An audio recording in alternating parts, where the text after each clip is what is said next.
استاذ محمد، نورتنا في قعده ماركتنج. بنورك يا دكتور. طبعا احنا عارفين خبرتك اللي اكتر من 13 سنه في مجال السيلز، تمام؟ من اول ما كنت شغال في المعاصر لغايه ما وصلت دلوقتي ما شاء الله مدير اداري في شركه سويدي جلوبال، تمام؟ فاحنا عاوزين نستفيد من خبرتك في شويه مواضيع كده مهمه جدا للسلزجيه وللشركات. حلو جدا، انا سعيد طبعا ان انا مع حضرتك يا دكتور النهارده، وان شاء الله باذن الله يكون بودكاست كده فعال ونوضح حاجات كتيره ومفاهيم مغلوطه في السوق عن السيلز باذن الله مع بعض. ان شاء الله. دلوقتي انا هبدا مع حضرتك. اول حاجه بنقع فيها كشركات او المشكله الازليه معانا في الشركات، اول ما بنطلب من الاتش ار ان احنا محتاجين سيلز، بنلاقي ان السيلز اللي بيكون متواجد معانا غير مؤهل، يا اما مش بيدينا الكفاءه الكامله. ايه المشكله اللي بتواجه السلزجيه او الشركات في تعيين السيلز؟ حلو جدا. بالنسبه لي هنا في الماركت بتاع سوهاج في مشكله كبيره جدا، ان الناس شايفه ان مهنه السيلز هو اي حد هديله مرتب صغير جدا، هديله تارجت كبير، يلا انزل اشتغل هات لي فلوس. فدي اكبر حاجه مغلوطه. فبالتالي الاتش ار نفسه ما بيدورش على ناس مؤهله، ما بيدورش على ناس مناسبين للشركه وللمنتج او الخدمه اللي هم هيبتدوا يشتغلوا عليها ويبيعوها، وما بيدورش اصلا على حد فاهم يعني ايه انا بحل مشكله العميل بتاعي من خلال السلعه او المنتج او الخدمه اللي معايا، واديله حاجه فعليا العميل محتاجها. انا عاوزه اقول لحضرتك ان في شباب كتير بتهرب من مهنه السيلز. تفتكر ايه المشكله دي؟ حاجات كتيره جدا، اولهم المكانه الاجتماعيه. يقول لك ده شغال سيلز، شغال بياع في محل. والتارجت. بالظبط يا فندم، هي دلوقتي التارجت ابتدت الفكره المغلوطه بتاعت المكان الاجتماعي، الشباب الصغير دلوقتي جين زي، لا انا اهم حاجه اجيب فلوس. فبقى عندي فيه انديكيتور مهم جدا، التارجت هو المؤشر والمحرك بتاع الناس.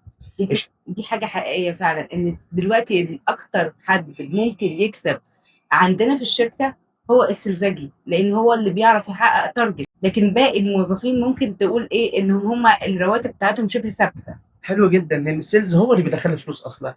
هو اللي عندي الكاش فلو بتبدا من عنده. مفيش سيلز مفيش شغل اصلا، يعني الشركه لازم تصرف على نفسها، لازم يبقى فيه بروفيت، لازم يبقى فيه ربح عشان الدنيا تستمر. لو مفيش سيلز اصلا مفيش شركه هتستمر، يعني خلينا نتكلم بشيء واضح ومباشر. فهو عصب الشركه، هو اصلا خزنه الشركه بالنسبه لي، هو اللي بيدخل لي فلوس، هو اللي بيصرف على كل الناس اللي في الشركه.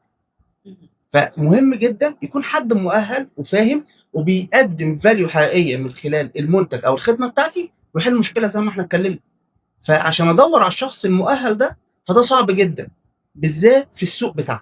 يبقى الخريج طالع من الكليه هو مش مؤهل تماما، ويلا بينا اشتغل، يلا بينا خد المنتج او الخدمه ده ويلا بينا نشتغل عليه.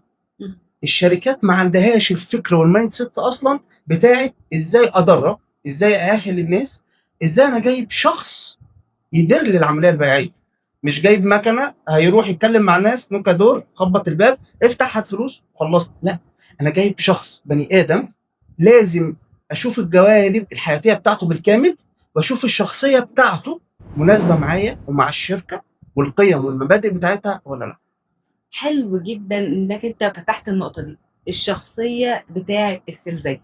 هل في مؤهلات بتختارها في السيلز اللي انت بتشغله معاك؟ طبعا يا فندم، في حاجات فطريه، في حاجات مكتسبه.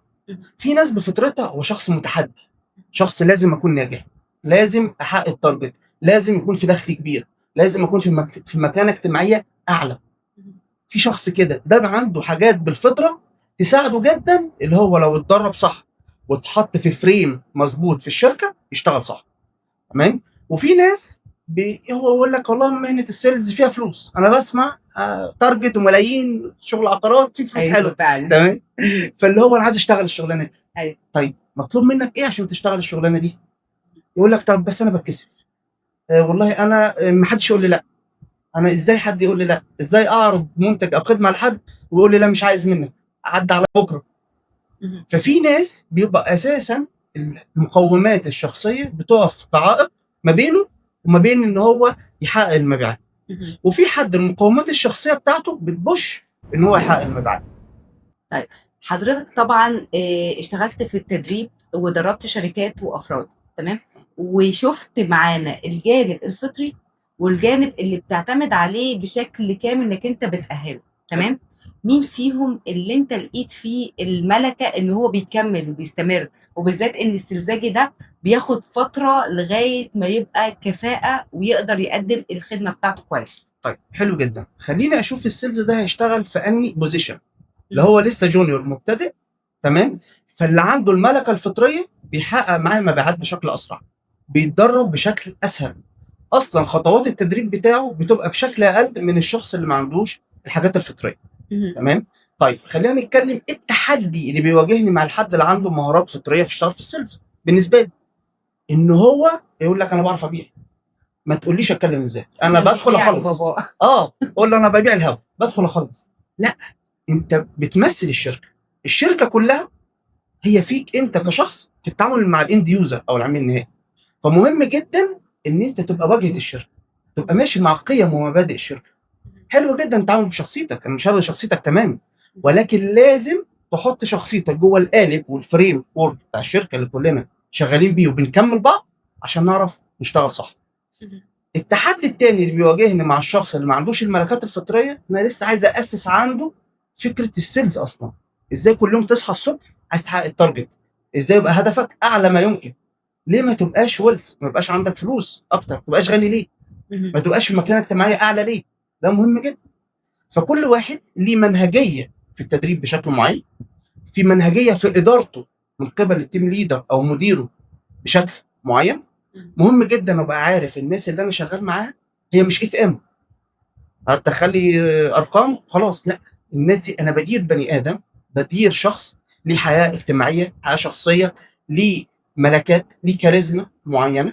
كل ده مهم جدا بالنسبه لي وانا بحدد الشخص المناسب اللي اشتغل معاه. مهم جدا وانا بدربه اصلا من البدايه.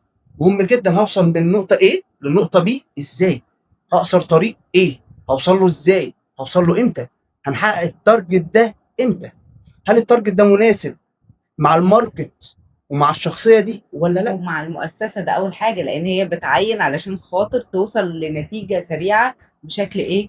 بشكل قوي مع حد مؤهل. بالظبط جدا. م. ففي عندي بيبقى احيانا في جاب كبيره في الشركه، مفيش دوكيومنتيشن واضح في الشركه لاساسا الفيجن والميشن بتاعت الشركه، الرؤيه والرساله بتاعتها ايه. مفيش حاجه واضحه للكي بي ايز اصلا ومعدلات الاداء وهنحقق ايه. مفيش اصلا حاجه واضحه للانسنتيفز والحوافز والمكافآت بتاعت الناس. أيوه. الثواب والعقاب مش واضح بشكل كبير جدا. مهم. فمن الحاجات المهمه عندي اللي في جاب بالذات في سوهاج في الشركات هو عدم الهيكله المؤسسيه الصحيحه من بالظبط. البدايه.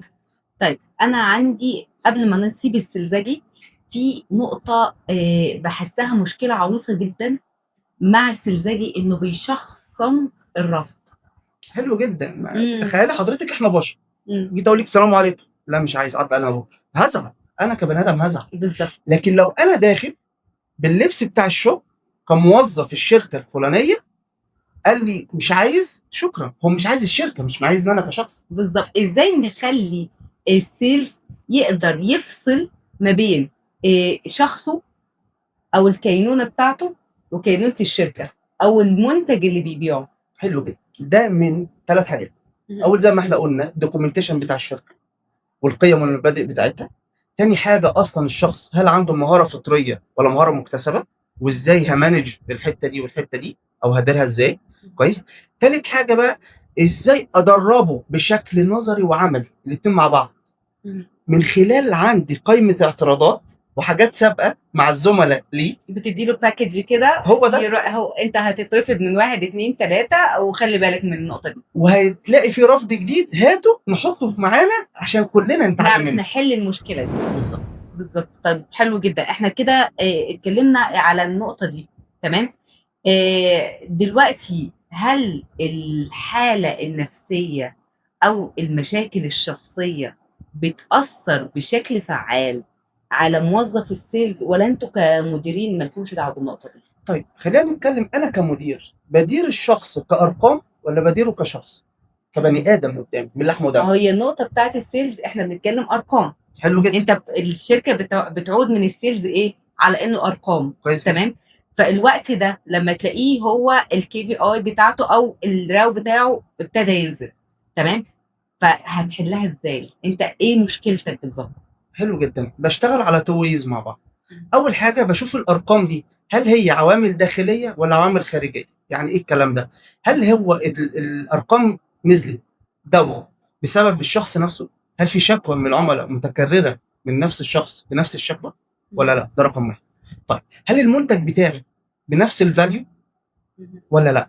هل في منافسين دخلوا السوق اثروا على الموضوع ده ولا لا؟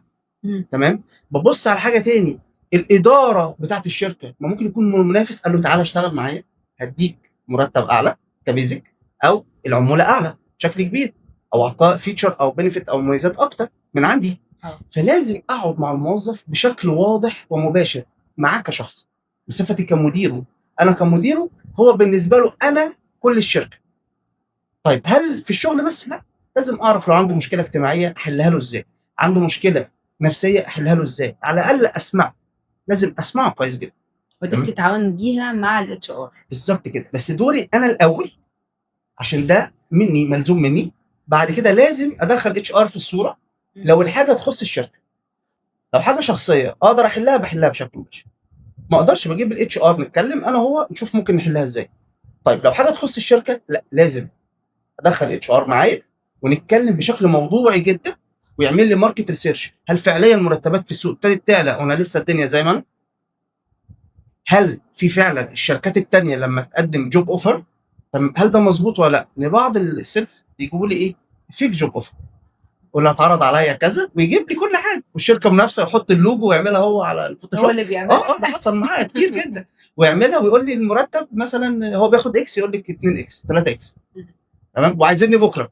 وانت بتعالج النقطة دي بناء على متوسط الرواتب بالنسبة للشخص في الخبرة بتاعته، وبعد كده تشوف هل هو مؤهل انه يعلى المرتب ولا لا. بالظبط كده. وعلى مدى احتياج الشركه برضه، هو برضه هو عارف، هو بقى سلساجي، فهو عارف امتى يضغط على الشركه وعارف يضغط ازاي. تمام. فانا لازم اكون بتعامل معاه بوين وين سيتويشن. انت مش راح تبيع الميه في حاره السقايين زي ما احنا بنقول يعني. تمام. فانت جاي، لا، تعال نتكلم بقى بشكل احترافي ومهني جزء، تعال نتكلم بشكل شخصي جزء تاني، وتعال نوصل الاثنين ببعض عشان نوصل لوين وين سيتويشن. طيب انا بقابل كتير قوي في ناس بتعرف اسماء معينة شاطرة جدا في مجال السيلز في العقارات، في مجال الميديكال ريب، في المجالات مختلفة. تمام. حد يكون اكسبيرينس مثلا 7 سنين 8 سنين في مجال معين او اندستري معين.